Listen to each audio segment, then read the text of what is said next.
नमस्ते एवरीवन। जो भी चैनल में नए हैं प्लीज़ चैनल को सब्सक्राइब करिए, प्लीज़ लाइक एंड कमेंट करिए और मेरे वीडियोस को अपनी फैमिली फ्रेंड्स में शेयर करिए। और आप मुझे अपनी क्वेरीज भी जीमेल पे लिख सकते हैं। तो आज का हमारा टॉपिक है, जो कुछ भी हम करते हैं असल में स्वयं के लिए करते हैं। इस बात का क्या तात्पर्य है मैं आपको बताना चाहती हूँ और आपको समझाना चाहती हूँ। देखिए, जैसे आपने भगवान को भोग लगाया तो आपके मन में ये कि मैं तो भोग लगाती हूँ, मैं तो ये करती हूँ, मैं तो वो करती हूँ, मैंने भगवान के लिए ये किया, भगवान के लिए वो किया। ऐसा नहीं है, वो सब आपने स्वयं के लिए किया। It is a type of engagement. आपका माइंड, आपका शरीर, आपका मन पूरी तरह से उस काम में इंगेज था। यदि आपके पास कोई कार्य ना हो तो क्या होगा, आपका शरीर, आपका माइंड, आपका मन, आपका दिमाग जो है खराब हो जाएगा। तो वहाँ पे जो भी आपने प्रसाद और भोग लगाया वो आपने प्रसाद के रूप में खुद खाया और दूसरों को खिलाया। तो ये वहाँ पर हमें ऐसा लगा कि नहीं, हमने दूसरे के लिए किया। जैसे सपोज़ दैट आपने 4-5 लोगों के लिए खाना बनाया तो आपको लगा कि अरे मैंने तो 4-5 लोगों के लिए खाना बनाया, लेकिन सच बात तो ये वो खाना आप स्वयं भी खाएंगे। अभी तो आपने नाश्ता किया है तो 2 घंटे तो आपको भूख नहीं लगेगी, लेकिन हमारा जो खाने का टाइम होता है फिक्स होता है। भाई नाश्ता करेंगे, फिर दोपहर में लंच करेंगे, फिर रात में डिनर करेंगे।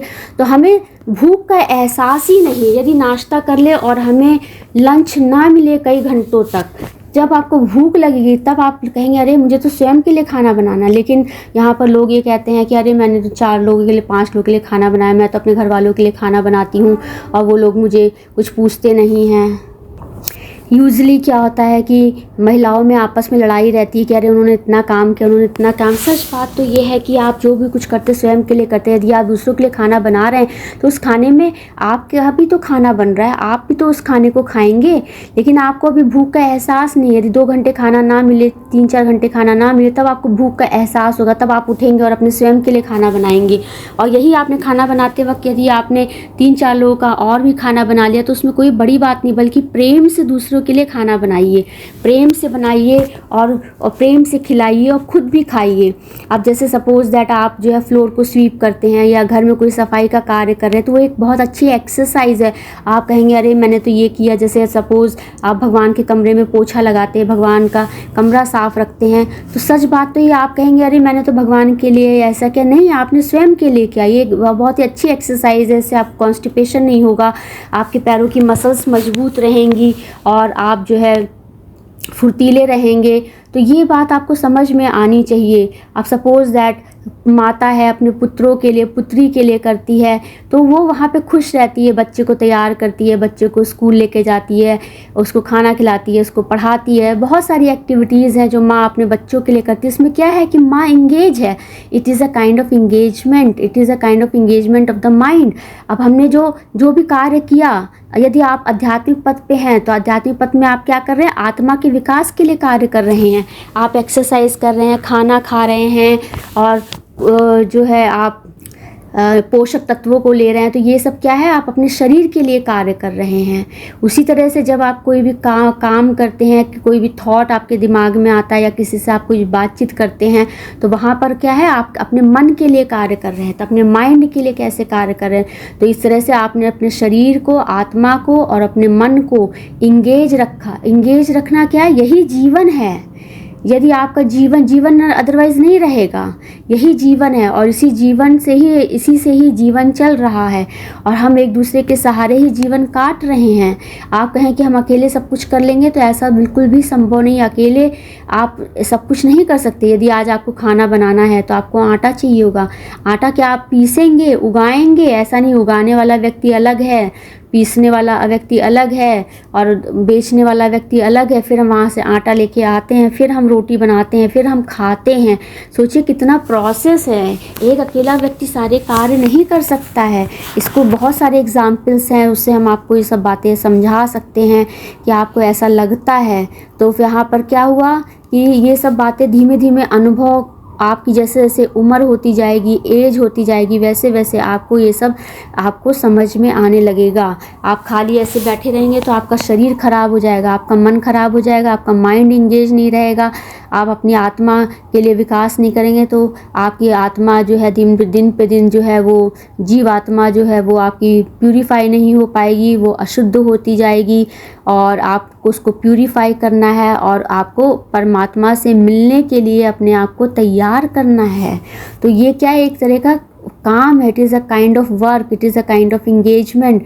सो you are doing for your soul progress. तो वहाँ पर आप अपनी आत्मा के विकास के लिए कार्य कर रहे हैं। फिर आप कुछ लिखते हैं, कुछ पढ़ते हैं, तो ये आपकी सपोज किसी ने कहा कि आप ये मेरा काम कर दीजिए, तो आप कहेंगे देखिए हमसे काम कराते हैं, ऐसा नहीं है। जो आप काम करो उसमें आपका भी फ़ायदा है। ये आप सोचिए, इस तरह से पॉजिटिव सोचिए, तब आपको समझ में आएगा कि जो आपने काम किया इससे क्या हुआ, आपका विकास हुआ।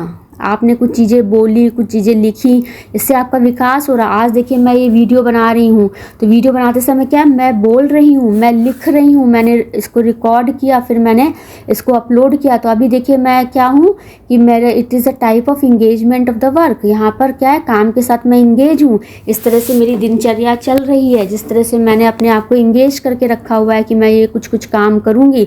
और जो मेरे अनुभव थे मैंने इसमें शेयर किया। अब जो कोई इसको सुनेगा उसको भी अनुभव, उसकी भी काउंसलिंग हो जाएगी।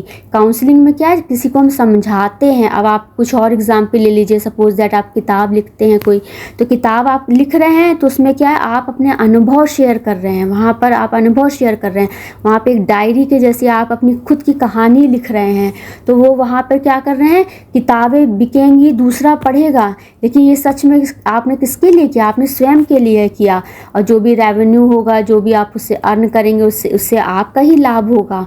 तो सबसे पहले तो आपकी बायोग्राफी छप गई, तो सबसे पहले आपका ही कार्य हुआ। उसको दूसरों ने पढ़ा तो दूसरे पढ़ के उससे कुछ शिक्षा लेंगे, उससे कुछ सीखेंगे, तो उनका भी फ़ायदा हो गया, आपका भी फ़ायदा हो गया।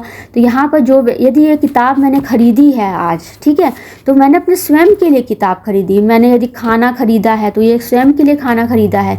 यदि मैं कहीं घूमने जा रहा हूँ तो मैं स्वयं के लिए ही कर रहा हूँ। यदि मैं सो रहा हूँ तो मैं स्वयं के लिए सो रहा हूँ। यदि मैंने अपने कुछ लोगों के मित्र बहुत ज़्यादा होते हैं, कुछ लोगों के दोस्त बहुत ज़्यादा होते हैं, तो वहाँ पे मित्रता है। मित्रता तो वहाँ पे भी हमने अपने स्वयं के लिए ही ढेर सारे मित्र बनाए हैं। हमने अपने स्वयं के लिए घर खरीदा है, अपने स्वयं के लिए गाड़ी खरीदी है, अपने स्वयं के लिए मैंने सारी सुख सुविधाएं जो हैं अपने घर में क्रिएट करके रखी, जिससे कि मुझे रहने में कोई परेशानी ना हो। तो यहाँ पर सिर्फ कहने का तात्पर्य ये है कि हम हमेशा इस तरह से द्वेष में, राग द्वेष में जो है फंसे रहते हैं। हमेशा हम एक दूसरे की बुराई करते रहते हैं कि अरे मैंने तो इतना किया और उन्होंने तो मेरे लिए क्या किया। यही हम रोते रहते हैं। हर एक व्यक्ति आज यही रोना रो रहा है कि मैंने इतना किया, उसने मेरे लिए क्या किया। लेकिन सच बात यह है कि आपने ये सब अपने लिए किया है, वहाँ पे कोई किसी के लिए नहीं कर रहा है। जिस दिन आप कुछ नहीं करेंगे, बिल्कुल खाली हो जाएंगे, तब आपको ये सब बातें समझ में आएंगी। और आपको एक्सरसाइज करना बहुत आवश्यक है, और आपको पढ़ाई करना, देखिए एक लिमिट होती है हर चीज़ की। किसी का शरीर ज़्यादा एक्सरसाइज नहीं कर सकता, किसी का शरीर कर सकता है। तो जहाँ पर जिसकी जितनी क्षमता हो उतना ही कार्य करें, क्षमता से अधिक कार्य नहीं करें तो मसल्स जो होती हैं वो उसमें स्ट्रेन आ जाता है। तो वहाँ पर इसी तरह से मानसिक कार्य बहुत ज़्यादा करने पे स्ट्रेस आ जाता है।